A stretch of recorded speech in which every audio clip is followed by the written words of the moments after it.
Excellent. We're going to start with the right phone button. And then we'll let it begin.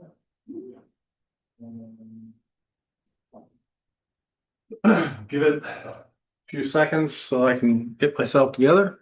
Dun, dun, dun. Here we go. Here we go. Here we go.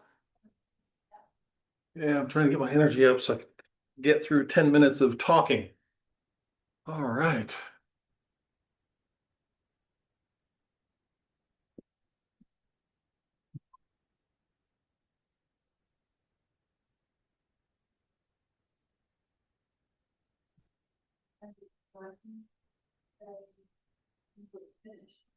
You know what? It'll be like 15 minutes. Is that all right? Cool. All right, let's rock and roll. Let's do it. Yep.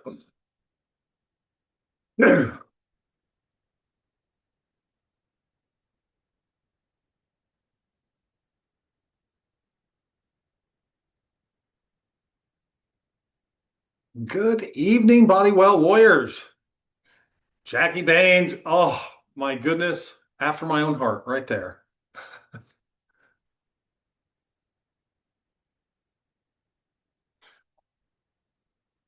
All right. Well, the clock has ticked and it is now 6 o'clock. So we are getting started with tonight's masterclass, right? Appreciate all of you coming out and joining me tonight, fighting to increase our health, optimize our lives, right?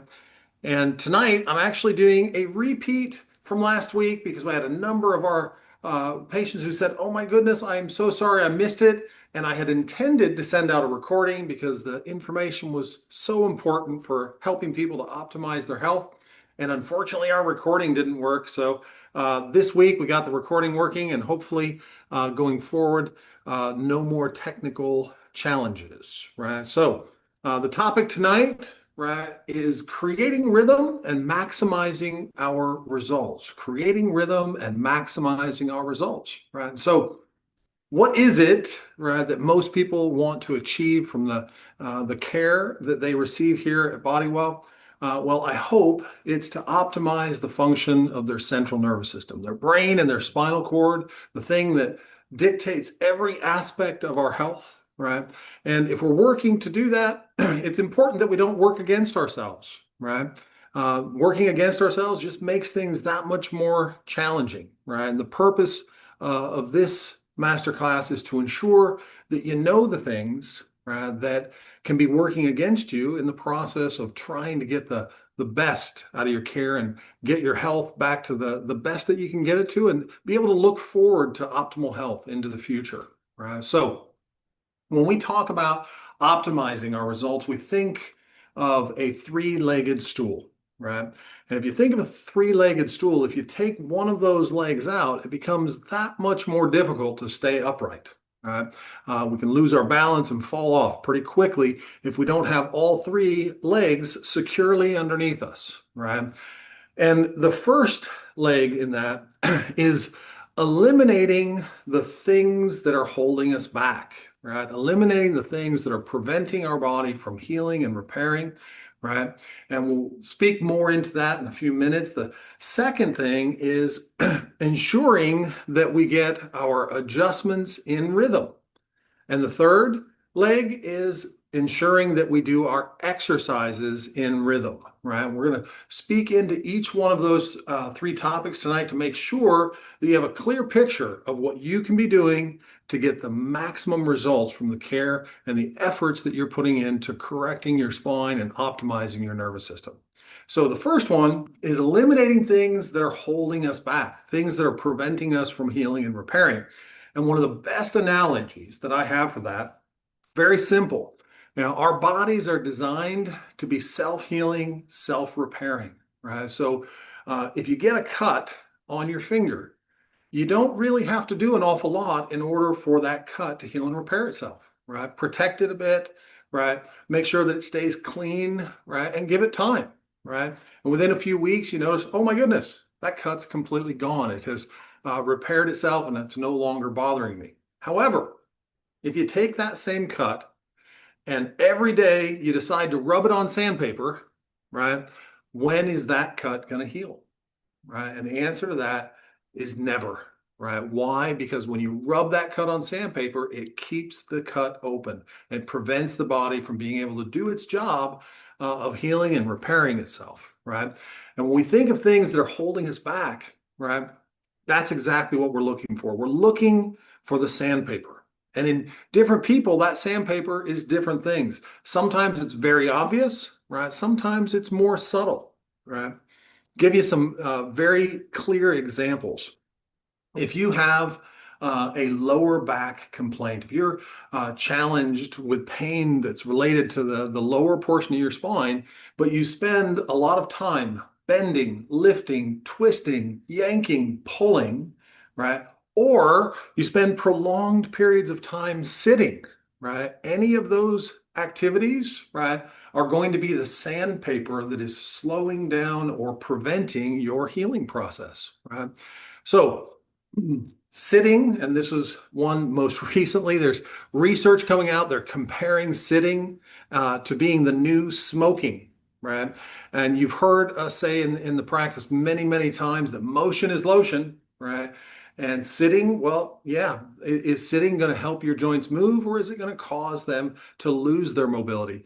And the answer is obvious. The more that you sit, right, the more that your joints become compressed, and the more they become compressed, the more painful they become and the slower that they're able to heal and repair.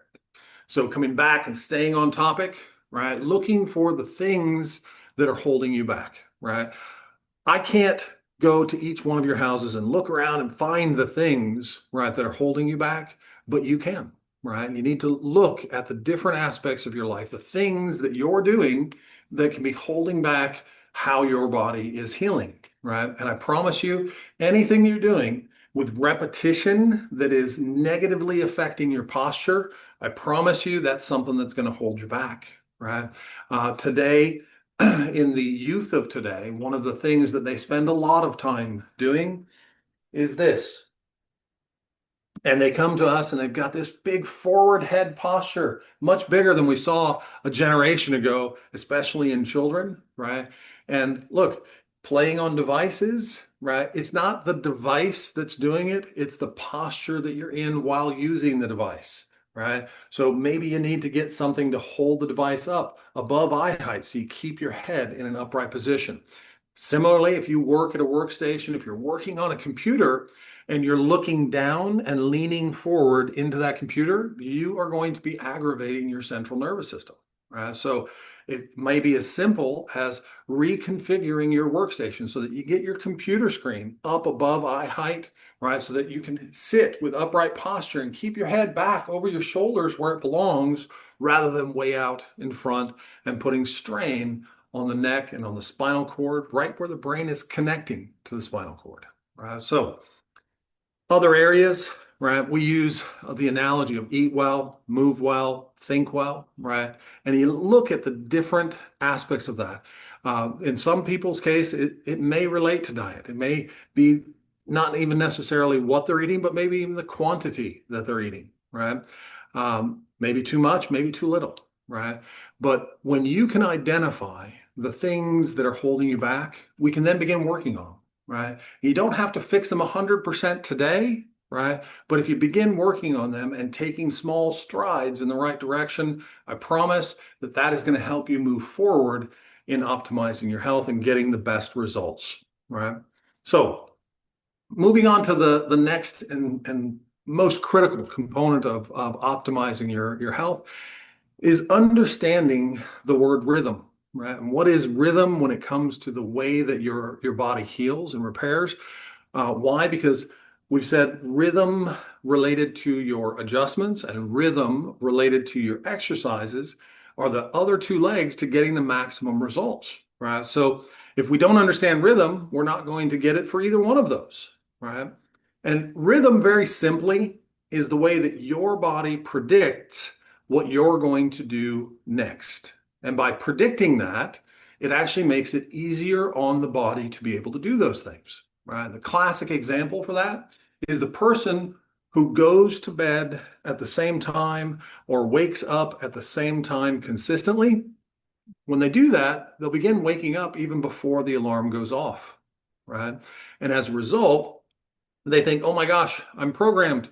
No, your body just wanted to make it easier on you, right? And that is a rhythm, right? When you wake up at the same time consistently, your body knows you're going to wake up. So it begins creating the chemistry for waking up before the alarm goes off. And as a result, the process of waking up becomes very, very easy on your body. Another very important um, sample or example of that, many people eat lunch or eat dinner at very close to the same time every day, right? And after a while, they notice they feel hungry just before that time that they're going to eat. And they think, oh, my body's telling me that it's hungry. Actually, it's not, right? It's just telling you that it's mealtime, right? You have programmed your body to know that food is coming at that time, so it wants to be prepared. And it begins preparing your digestive tract just before it knows you're going to eat. Why? Because it makes the process of digestion easier on your body. It allows your body to break down those foods and to absorb the nutrients from them much easier than if you put it into a stomach or digestive tract that wasn't prepared for digesting, right? So again, and I want to highlight that, just because you get hunger pangs doesn't necessarily mean your body's telling you that it's hungry, right? It may just mean that you're in a rhythm, right? And your body knows that you eat at the same time every day, and it's your body being prepared for receiving that meal, right? So, what can we do to create a rhythm, right? And this is really, really important. There's been a lot of research that has gone into it. The first researcher that did it, his name is Pavlov, and he did it with a bunch of dogs. And he got dogs to salivate as a result of the ringing of a bell, right? He would ring a bell and then he would feed the dogs. He would ring the bell and then he would feed the dogs. And he did that for a number of weeks. And then when he would ring the bell, the dogs would salivate, right? Why? Because the dogs had become conditioned that the sound of the bell meant it was time to eat. And when it was time to eat, their bodies would get prepared for that meal. All right. And we can use the same thing, right, to increase our body's response to the adjustments, to increase our body's response to exercises by creating a good rhythm associated to getting those adjustments. Right. Now, I'll give you an example of a bad rhythm, right, that will significantly slow down healing in relationship to your adjustments or your exercises, right? Let's say that you're on your way to come and get an adjustment. And on your way, you're screaming at traffic for people that are cutting you off, right? You're yelling at all the pedestrians who are crossing the road in front of you. You're screaming at the people in the parking lot going, my goodness, you stole my car parking space. Well, what kind of a state is your body in? Are you in a relaxed, healthy state, or are you in a very high stressed and anxiety level state? I can promise you, if you're shouting at traffic, right, you're stressed, right? And if you're coming into the practice while you're stressed, guess what your adjustments are going to reinforce?